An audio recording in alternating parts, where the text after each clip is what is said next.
How to treat bunions without surgery. Number 1. Maintain a healthy weight. Every time you take a step, the weight of your body puts pressure on your feet.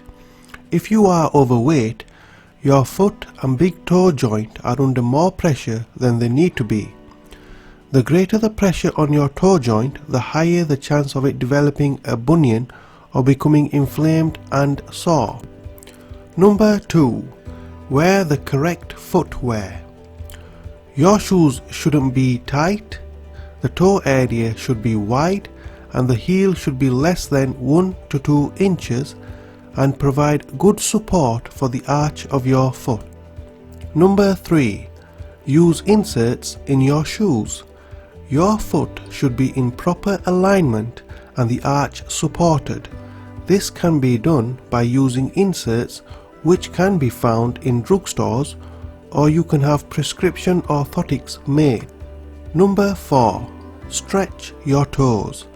Remove your shoes to remove the pressure on your toes by wiggling your toes as often as you can. Number 5. Use toe spacers.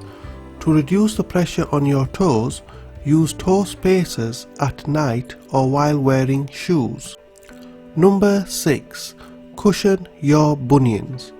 Use bunion pads or moleskin to relieve the pressure and make the bunion less likely to be irritated by your shoes.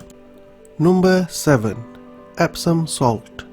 Use Epsom salt while soaking your feet in warm water to soothe them and reduce inflammation. Number 8. Use ice. When your bunions get sore, use ice packs to reduce the swelling and inflammation. Number 9. Wear a splint. Wear a splint at night to keep the toe straight and ease discomfort.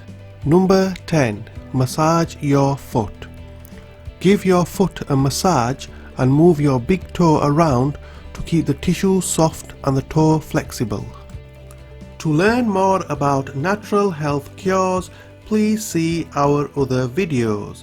Thank you very much for listening. Please click the like button and remember to subscribe. Wishing you the best of health.